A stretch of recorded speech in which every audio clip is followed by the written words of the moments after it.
भारत का। यदि आप संविधान को मानते हैं तो अपना आपका धर्म भी सुरक्षित रहेगा, वरना एक दिन ये धर्म भी नष्ट हो जाएगा। हाँ हाँ हाँ, भारत के संविधान को जो नहीं मानेगा वो समझिए कि उसका उसकी पतन तय है। पतन तय है। ऐसा सोचना ही गलत बात है, इसलिए कि किसी एक जात या किसी एक धर्म विशेष का वोट लेकर के कोई भी आज तक सत्ता पर कब्जा नहीं कर पाया है, कभी ना कर पाएगा, क्योंकि हर समाज में आजकल पढ़े लिखे लोग हैं। आपके नरेंद्र मोदी जी तो सारे लोगों के, सारे धर्मों के लोगों से वोट लेके जीते हुए हैं, लेकिन हिंदू धर्म का ज़्यादा सपोर्ट करते हैं। ऐसा करना उनके लिए ठीक नहीं है, असंवैधानिक काम है ये। इनको थोड़ा सा ध्यान देना चाहिए इस बात पर। थोड़ा सा क्या, पूरा ध्यान देना चाहिए, जो कि भारत धर्मनिरपेक्ष राष्ट्र है। किसी भी प्रधानमंत्री का कोई धर्म अपना निजी धर्म नहीं होता है। जब तक आप सत्ता में है, प्रधानमंत्री के पद पे है, तो आपका ना कोई धर्म है ना ही कोई जात है। आप सभी धर्मों के लिए बराबर है, सभी जातियों के लिए बराबर है। सवाल ये है कि जाति जनगणना देश के लिए कितना लाभकारी है? देखिए, मेरे हिसाब से जाति जनगणना देश के लिए बहुत ही हितकारी है, इसलिए कि देश में अगर जाति की जनगणना होगी तो लोगों के बारे में पता चलेगा कि किस जाति की कितनी जनसंख्या है, उसमें शिक्षा का स्तर किस तरह का है, कितने लोगों को सरकारी हिस्सेदारी मिली हुई है, चाहे वो किसी भी कम्युनिटी का हो, एससी हो, एसटी हो, ओबीसी हो, जनरल हो या फिर माइनॉरिटी कम्युनिटी के लोग हो। चूँकि जब तक ले जातिगत जनगणना नहीं होगा तब तक मूल बात नहीं पता चलेगा, जो सच्चाई है।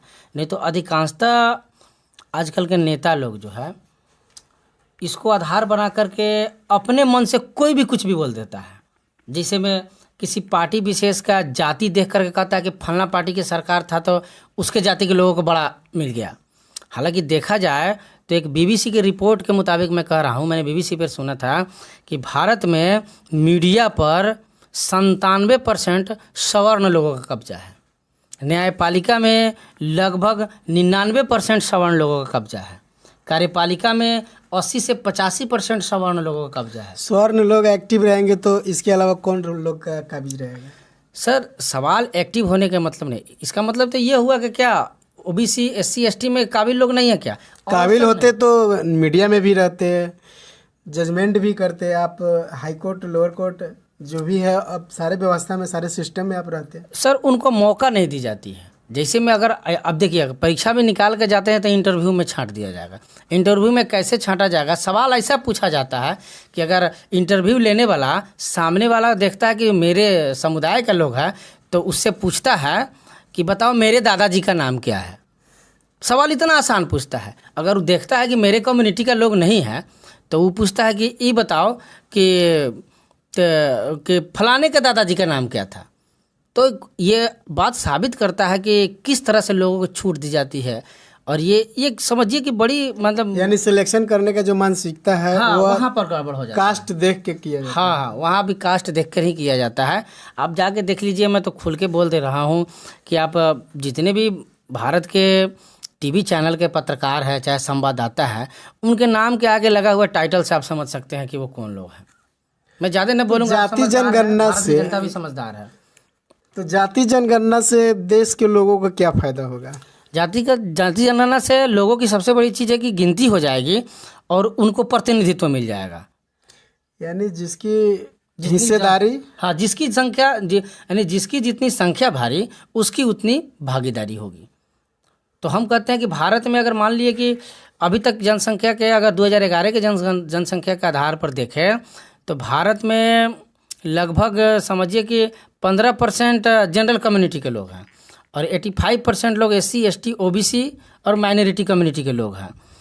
तो लगभग तय होता है कि मान लीजिए आरक्षण के मुद्दे पर देखा जाए तो अभी भारत में 49.5% ही आरक्षण लागू है सुप्रीम कोर्ट के आदेशानुसार, लेकिन ईडब्ल्यूएस में 10% लगा दिया गया है। तो इस तरह से जनरल को हो जाता है 60%। अब जिसकी संख्या 15 है उसको 60 को रोटी मिल गया खाने के लिए। अब जिसकी जनसंख्या 85 है उसको 40 को रोटी मिलता है खाने के लिए। तो भाई जो रोटी ज़्यादा खाएगा ताकतवर तो वही होगा ना, और जो रोटी कम खाएगा वो शारीरिक रूप से भी सक्षम नहीं होगा, मानसिक रूप से भी सक्षम नहीं होगा। अब तो जाति जनगणना को आप देख रहे हैं बैन कर दिया गया है सरकार की तरफ से, लेकिन फैसला लिया गया था कि जाति जनगणना पूरे देश में होगी, इसको बैन कर दिया गया। क्या लगता है आपको, देश के प्रधानमंत्री अपने मन से ये फैसला ले रहे हैं या कुछ लोगों के चंगुल में फंस के ये सब फैसला ले रहे हैं? सर, जाति जनगणना रोकने में इसमें पटना हाई कोर्ट के हाथ है, क्योंकि पटना हाई कोर्ट के जो जातिगत जनगणना के मामले की जो सुनवाई कर रहे थे जज, उन्होंने स्टे लिया है। इसमें प्रधानमंत्री की बात खुल के बात नहीं सामने आई हुई है, इसलिए हम प्रधानमंत्री की बात ना करेंगे। लेकिन हाँ, नहीं, अगर सरकार चाहती कि हम जातीय जनगणना करा रहे हैं तो इसमें हाई कोर्ट या लोअर कोर्ट की क्या जजमेंट लेने की क्षमता नहीं थी उनकी? ऐसे जातिगत जनगणना कराने का अधिकार केंद्र सरकार को आता है, लेकिन राज्य अपने स्तर से गणना करवा सकती है। तो ये गणना राज्य अपने स्तर से मुख्यमंत्री श्री नीतीश कुमार जी के नेतृत्व में हो रहा था, लेकिन फिलहाल पटना हाई कोर्ट के स्टे ऑर्डर की वजह से रुक गया है। तो डायरेक्ट जातिगत जनगणना की बात करें तो वो केंद्र सरकार के जिम्मे आता है, वो करवा सकती है। तो यही तो हम कह रहे हैं कि केंद्र सरकार बैन कर दी होगी, नीतीश कुमार को ये एडवाइस दिए होंगे कि नहीं, ये जाति जनगणना बिहार में स्टॉप कर दिया जाए, ये करना जायज़ नहीं है शायद। ऐसे अनुमान लगाने में क्या जाता है, हम लोग तो आम आदमी है, अनुमान लगा सकते हैं, लेकिन सबूत के आधार पर नहीं कह सकते हैं। अच्छा, जाति जनगणना, लेकिन हाँ, एक बात मैं कह सकता हूँ कि जब स्टे ऑर्डर हाई कोर्ट से पास हुआ, तो कुछ पार्टी के लोग थे जो कि बड़ा खुश थे और लड्डू बांटे थे, और जनता समझदार है, उस कौन सी पार्टी के लोग थे जानते होंगे। तो वही तो हम भी कहना चाह रहे हैं कि सरकार कुछ लोगों के चंगुल में फंस के ये सब फैसला ले रही है। सरकार खुद से अपने ताकत के अनुसार काम नहीं कर रही है।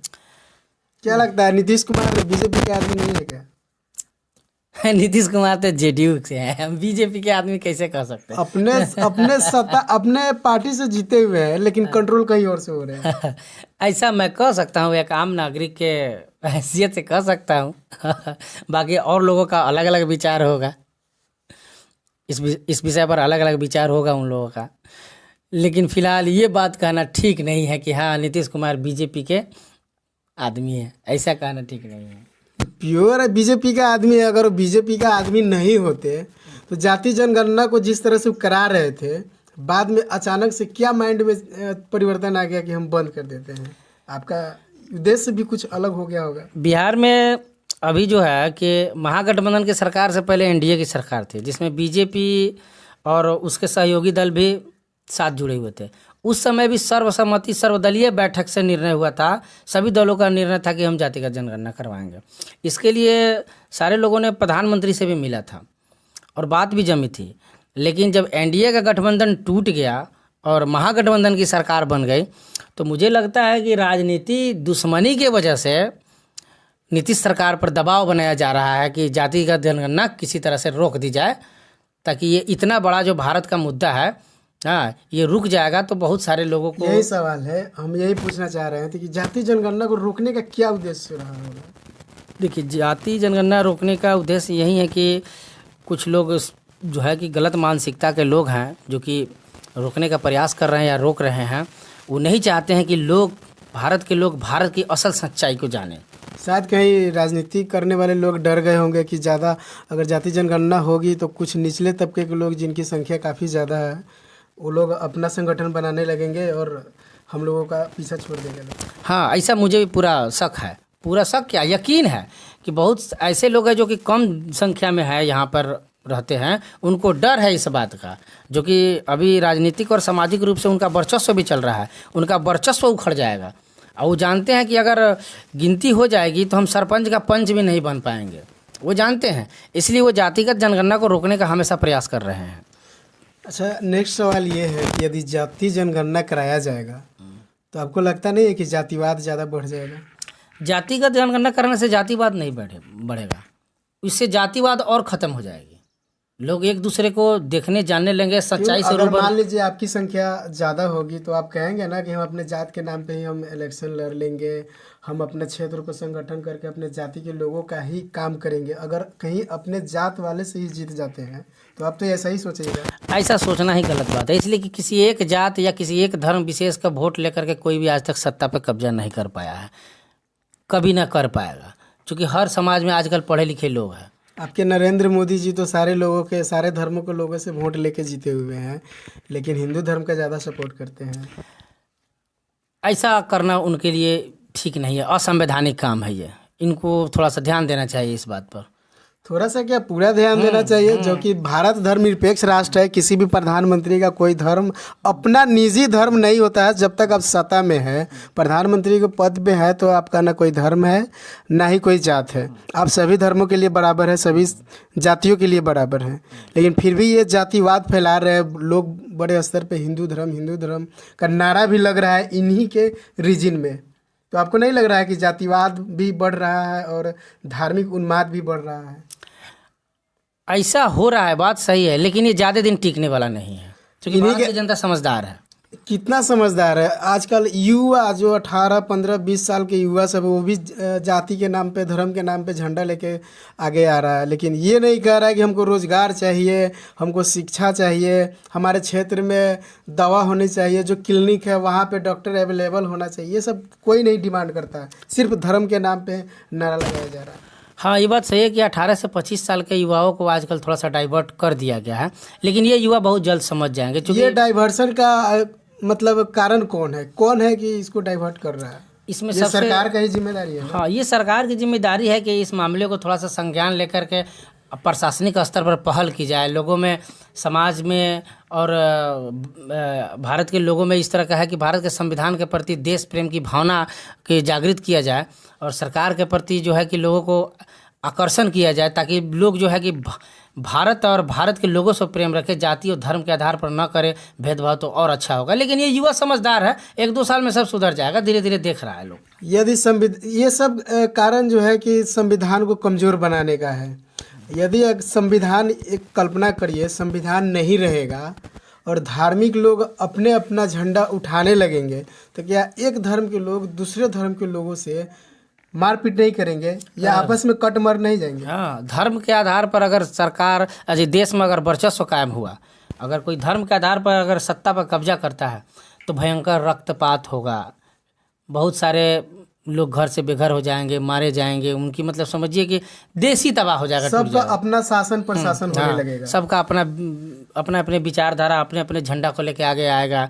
इसमें गरीब और मजलूम लोग मारे जाएंगे। आप किसी भी धर्म के झंडा को उठाइए, लेकिन संविधान से नीचे ही रहना चाहिए। भारत का, यदि आप संविधान को मानते हैं तो आपका धर्म भी सुरक्षित रहेगा, वरना एक दिन ये धर्म भी नष्ट हो जाएगा। हाँ, भारत के संविधान को जो नहीं मानेगा, वो समझिए कि उसका पतन तय है, एकदम वो बर्बाद हो जाएगा। इसलिए भारत के संविधान सभी धर्मों का आदर करती है। आप भी किसी भी सब धर्म का आदर कीजिए, लेकिन भारत के संविधान का कोई धर्म नहीं है। इसलिए प्रशासनिक पद पर जितने बैठे हुए लोग हैं, या फिर संवैधानिक पद पर जितने भी बैठे हुए लोग हैं, वो किसी भी धर्म का आश्रय न दें। तो सबसे बड़ी बात है, हर भारत के लोगों को भारतीयता के नज़र से देखें, भारतीय नागरिक हैसियत से देखें, और उनका जो उचित हक बनता है वो हक दे। डॉक्टर बाबा साहब अम्बेडकर की ईमानदारी को लोग धज्जियाँ उड़ा रहा है। बाबा साहब अगर चाहते तो वो इस देश को बौद्ध धर्म, सर्वश्रेष्ठ धर्म संविधान के रूप में दे सकते थे। अगर वो चाहते कि हम बौद्ध धर्म एक्सेप्ट कर लिए हैं, तो संविधान में बौद्ध धर्म को, इसमें न किसी जाति को देखा जाता है और न ही ये धर्म है, इसमें कोई भेदभाव नहीं है, तो बौद्ध धर्म को ही सर्वश्रेष्ठ धर्म संवैधानिक रूप से बता देते। लेकिन ऐसा उन्होंने इसलिए नहीं किया क्योंकि धर्म के लोग आपस में लड़े नहीं, सबका समान अधिकार हो, सबका एकता और समानता का मान मर्यादा मिले। लेकिन फिर भी लोग जातिवाद और धर्म को फैला रहे हैं, ये तो विनाश का कारण है। हाँ, ये विनाश का कारण है।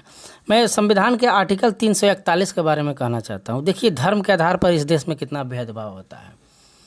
आर्टिकल 341 भारत में, हाँ, जो दलित मुस्लिम है, जो दलित ईसाई है, उसको जो है कि दलित के दर्जा में नहीं रखता है, ठीक ना। जबकि आर्टिकल 341 को अगर पूर्णतः लागू किया जाए, उसमें सख्त आदेश, भारत के संविधान राष्ट्रपति को आदेश देता है कि राष्ट्रपति अपने अध्यादेश से इसको अधिकार वंचित नहीं कर सकती है। जैसे आज भारत के सामाजिक राजनीतिक व्यवस्था में देखिएगा, तो जो दलित मुसलमान है, दलित ईसाई है, वो शेड्यूल कास्ट के दर्जा में नहीं आता है, वो ओबीसी में रह जाता है।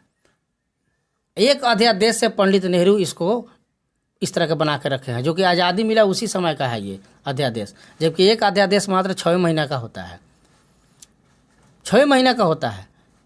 लेकिन ये आज तक चला आ रहा है, जिसका नतीजा, जबकि वहीं जातिगत जनगणना होगा तो दलित मुस्लिम की भी गिनती होगी, दलित ईसाई की भी गिनती होगी, और वो धर्म के आधार पर चाहे जो हो, दलित मुसलमान हो, ईसाई हो, बौद्ध हो, कोई भी हो, लेकिन वो दलित कहलाएगा। और शेड्यूल कास्ट के अंतर्गत जब आएगा तो उसको शेड्यूल कास्ट का लाभ मिलेगा, उसको आरक्षण का लाभ मिलेगा। जबकि आज मुस्लिम में शेड्यूल कास्ट नहीं है, उसको शेड्यूल कास्ट का लाभ नहीं मिलता है। जबकि नॉट, पवरिया, आपको बख्खो, ये सारे के सारे शेड्यूल कास्ट के अंतर्गत आते हैं। यानी मुस्लिम समुदाय में भी जातियाँ बटी हुई हैं। हाँ, मुस्लिम समुदाय में भी जातियाँ बटी हुई है। अच्छा, मुस्लिम समुदाय के लोग अपने ही कास्ट में शादी करते हैं कि अन्य कास्ट में भी हो जाता है? ये तो पुरातन व्यवस्था है कि लोग इंटर कास्ट मैरिज करता ही नहीं है। लेकिन धीरे धीरे आजकल लोग जागरूक हो रहा है कि इंटर कास्ट मैरिज कर रहा है, क्योंकि पहले धर्म के शिक्षा जो है ना कि मौलवियों के द्वारा ही जो मिल जाता था उसी को वो लोग धर्म मान लेता था, सही मान। आजकल पढ़ा लिखा लोग है, रियल में ढंग से पढ़ रहा है, लोग समझ रहा है इस बात को, और मैरिज की ओर भी आगे बढ़ रहा है इस समाज। धर्म के आधार पर सभी लोग, सभी कास्ट का हो, जो भी धर्म हो या कोई भी कास्ट का हो, सब SC ST है, OBC है या जनरल कैटेगरी है। तो धर्म के आधार पर लोग क्यों बटे हुए हैं जबकि संविधान सबको एक बना दिया है? हाँ, भारत के राजनीतिक सामाजिक परिदृश्य में देखा जाए तो लोग धर्म को सबसे ज़्यादा तरजीह देते हैं, और सब चीज़ को टच करता है। चाहे राजनीतिक व्यवस्था में आपको चुनाव लड़ना हो, ठीक है, किसी भी तरह का पद की लालसा हो, उसमें धर्म और जाति बड़ी मायने रखता है, और यही है कि समाज को अभी तोड़ रहा है। तो जाति और धर्म के आधार पे तो देश को अभी तक तोड़ा गया है, नहीं कभी आगे बढ़ सकता है। तो लोग ये क्यों नहीं समझते कि हम संविधान को पढ़ें और हम अपनी ताकत को समझें और मेरी ताकत क्या है उसका यूज करें? ऐसा क्यों नहीं होता है? मैं भी इसी बात पे पहल कर रहा हूँ, और कि अधिक ज़्यादा से ज़्यादा लोग अपने अधिकार को समझें। जब अपने अधिकार को समझेगा, सच जानेगा, झूठ अपने आप पकड़ा जाएगा। जब झूठ अपने आप पकड़ा जाएगा तो लोग अपने अधिकार के लिए लड़ेगा, तो उसमें जाति या धर्म अपने आप साइड हटते चला जाएगा, रोड साफ होते जाएगा, और देश में अमन और शांति कायम होगा, हर चीज़ ठीक हो जाएगा। अच्छा, आप ये बताइए, धर्म और संविधान में अगर आपको चुनने के लिए बोला जाए तो आप धर्म को चुनिएगा या संविधान को? इंडियन कॉन्स्टिट्यूशन, भारत का संविधान ही सबसे बड़ा चीज़ है। आपको अगर धार्मिक स्तर पे आपके ही लोग आपको अगर इग्नोर करना चाहे और बोले कि आपको हम साइड करते हैं, तो आप क्या करिएगा? धर्म का सहारा लीजिएगा या संविधान का? यहाँ तक कि देखिए, भारत में राम मंदिर जो बाबरी मस्जिद का मामला था वो धार्मिक मुद्दा था, लेकिन वो भी कहाँ गया? भारत के संविधान के शरण में ही गया। तो भारत के परिप्रेक्ष्य में जितने भी मामला अगर किसी व्यक्ति के साथ होता है, किसी संगठन के साथ होता है, तो वो सारे संविधान के अंडर में ही जाता है। वो यानी धर्म और भगवान भी संविधान के शरण में जाएगा। हाँ, इस तरह से देखा जाए तो चाहता है भारत में भी हर मामले संविधान के पास ही जाएगा, संविधान से ही उनको हक तो मिलेगा। लोगों को ये समझ में क्यों नहीं आ रहा है कि अभी जो संविधान है, बाबा साहब का द्वारा लिखा गया जो संविधान है, संविधान से बड़ा न भगवान है न ही धर्म है, तो हम संविधान का ही पालन करें। देखिए, आज़ादी मिलने के बाद हुआ क्या कि हमारे नेता लोग, जो हमारे समाज के अगड़ुआ लोग थे, उन्होंने सबसे ज़्यादा धर्म को ही तरजीह दे दिया। नतीजा संविधान पीछे छूट गया। जबकि वो संविधान और उसके मूल भावनाओं का अगर प्रचार प्रसार ज़्यादा किए रहते तो सब कोई आज समझदार होता। लेकिन कुछ गैर बराबरी की विचारधारा के मानने वाले लोग हैं, वो चाहते हैं कि सच न जाने। सच जान जाएगा तो हमारा कुर्सी छीना जाएगा, हमारा बराबरी पर बैठ जाएगा, इसलिए डर के मारे वो जो है कि सच नहीं बोलता है, और धर्म और जाति के नाम पर लोगों को बांट के रखता है और कुर्सी पर वो अपने कब्जा करके रखता है। तो मैं चाहता हूं कि आप संविधान का ज़्यादा से ज़्यादा प्रचार प्रसार करें, अपना जो संगठन बनाने का परिकल्पना अपने अंदर ला रहे हैं उसको ओपन करिए और बाहर इसको प्रकट करिए। हाँ, मैं ज़्यादा से ज़्यादा लोगों को इंडियन कॉन्स्टिट्यूशन के बारे में ही बताता हूँ, और कहता हूँ कि ज़्यादा से ज़्यादा इसको पढ़िए। आप पढ़िएगा तभी आप अपने अधिकार को, और अपने आप सबसे बड़ी चीज़ कि भारत का संविधान खाली कानून का संग्रह थोड़े है, समझिए कि भारत का इतिहास है, वो भारत का इतिहास है। हाँ, अब जब देश आज़ाद हो गया, संविधान लिख गया है, तो अब तो वो इतिहास ही बन गया। हाँ, वो इतिहास है। इसलिए कि कानून बनता है तो समाज में कोई ना कोई चीज़ पहले से मौजूद है और उसमें कुछ बुराई है, उसी को मिटाने के लिए ना कानून बनता है। जैसे आर्टिकल 14 है, ठीक है, वो धर्म, क्षेत्र, उसके बाद में स्थान के नाम पर भेदभाव की भावना को मिटाता है। तो इसका मतलब समाज में था तब तो कानून बना ना। हाँ, उसके बाद में पर बात आती है सामाजिक न्याय की, तो आर्टिकल 16 का घ वो कहता है कि लोगों की गिनती करके जनसंख्या के अनुपात में उसको रिजर्वेशन दीजिए, मतलब रिप्रेजेंटेशन ताकि वह जब तक आगे समाज में रहने लायक नहीं होता तब तक उसको आरक्षण मिलना नहीं चाहिए। मिलेगा। अच्छा, उसके बाद में फंडामेंटल राइट है, एक नागरिक का अधिकार है कि वो अपने किसी भी धर्म आस्था को मान सकता है, उसका प्रचार प्रसार कर सकता है, कोई संगठन बना सकता है, उसका प्रचार प्रसार कर सकता है, कोई राजनीतिक पार्टी बना सकता है, उस प्रचार कर सकता है। हर चीज़ फंडामेंटल राइट के अंतर्गत बहुत सारे चीज़, बोलने की आज़ादी दी गई है। आप जैसे मान लीजिए आज आंदोलन हो रहा है, क्या है वो संविधान के तहत हो रहा है। लेकिन धर्म को राजनीति से नहीं जोड़ना नहीं, चाहिए, कभी क्योंकि नहीं आप जोड़ना धर्म चाहिए। प्रचार कर रहे हैं तो आप अपना धार्मिक उन्नति के लिए कर रहे हैं। अगर राजनीति में आते हैं तो राजनीति में आपका कोई धर्म और जात नहीं है होना चाहिए। हाँ, राजनीति में आपका कोई धर्म और जात नहीं होना चाहिए। राजनीति में भारत के संविधान को रखिए, लोग को रखिए, लोग का भला कीजिए, ज़्यादा से ज़्यादा भला कीजिए। क्योंकि सामाजिक सुधार और राजनीतिक स्तर का सुधार आलोचना दो प्रकार का हो गया। आप सामाजिक स्तर से सुधार करना चाहते हैं तो आपको समाज को देखना पड़ेगा कि हम इसको कैसे स्ट्रॉन्ग करें। अगर राजनीतिक मुद्दा से आते हैं तो इस सबको लेके चलना पड़ेगा, क्योंकि आपका ना कोई जाति होगा ना धर्म होगा, क्योंकि आपको सभी लोगों को देखना पड़ेगा। हाँ, सरकार की जितने भी योजनाएं हैं जन जन तक पहुंचाए, उसके प्रति जागरूक करे और जितने भी योजनाओं का लाभ सब वर्ग के लोगों को दे। ये सबसे बड़ी जिम्मेदारी है अगर राजनीतिक पद पर है तो। अगर आप सामाजिक पद पर हैं तो समाज के लोगों को आप ज़्यादा से ज़्यादा जो है ना वैज्ञानिक आधार पर जो शोध वाली बातें है उसको बताएं, ताकि समाज से अंधविश्वास और पाखंड खत्म हो और लोगों का सेंस ऑफ ह्यूमर डेवलप करे, ताकि वो हर चीज़ में वो जो है ना दिमागी अगर तरक्की होगा तो वो सब चीज़ समझदार है। हमको तो लगता है कि अगर भारतीय युवा को ज़्यादा से ज़्यादा अगर किसी को रोल मॉडल मानने की ज़रूरत है तो सिर्फ और सिर्फ इकलौता चेहरा है जो कि एपीजे अब्दुल कलाम का है, जिन्होंने किसी भी जाति और धर्म को मतलब अपने स्तर से बढ़ावा नहीं दिया। देखिए, missile man APJ Abdul Kalam की बात किए हैं तो विज्ञान के क्षेत्र में देखा जाए तो भारत को पृथ्वी, ब्रह्मोस, ये सब मिसाइल देने वाले एपीजे अब्दुल कलाम तो भारत के लिए समझिए कि वो सर्वोपरि और आइडियल है ही युवा के लिए है। लेकिन जाति के और धर्म की वजह से लोग भी इनको थोड़ा सा इग्नोर करके चलते हैं। आजकल की सरकारें भी बन रही है तो जाति और धर्म के आधार पर ही लोगों के साथ। संसद भवन में देख लीजिए, वहाँ पे नहीं भगत सिंह का फोटो लगाया गया, ना ही बाबा साहब का लगाया गया। हालांकि जो भी उसमें मूर्तियाँ लगनी चाहिए क्रांतिकारी और शहीद लोगों का ही होना चाहिए। भारत के क्रांतिकारी उधम सिंह की लगनी चाहिए, भगत सिंह की लगनी चाहिए। आपको हम कह दें कि उसमें शिक्षा और समाज के क्षेत्र में सबसे बड़ा काम करने वाले ज्योतिराव फूले का होना चाहिए।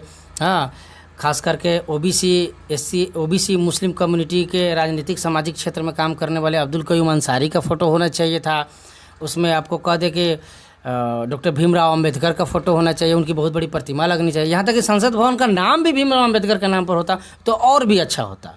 हाँ, वैज्ञानिक चेतना के लिए एपीजे अब्दुल कलाम का तो होना जरूरी था। क्योंकि बच्चा जो भी उसमें जाता देखता कि हाँ इसमें डॉक्टर एपीजे अब्दुल कलाम का जो मूर्ति लगा हुआ है किस कारण से लगा हुआ है। हाँ, चूँकि देखिए चित्र से चरित्र का निर्माण होता है। बिल्कुल। हाँ, अगर घर में किसी हीरो हीरोइन के नंगी तंगी तस्वीर अगर लगा हो और बाहर का आदमी आकर के देखता है घर में तो वो फोटोआ देख करके समझ जाता है कि रमुआ में रहने वाला लड़का कैसा है। तो चित्र से चरित्र का निर्माण होता है। और वही अगर किसी महापुरुष का हो तो वो समझ जाता है कि व्यक्ति कैसा है। यानी आप जैसा मतलब अभी तो मैं बता ना कि चित्र से ही चरित्र का निर्माण होता है। तो ये हाँ, ड्रेस ही एड्रेस, एकदम सही बात है। तो सोच बदलेगा तभी भारत बदलेगा, और इससे सोच बदलने के लिए भारत के लोगों को खुद से प्रयास करना पड़ेगा, क्योंकि सोच बाजार में मिलता नहीं है भैया। इसके लिए पढ़ना पड़ता है।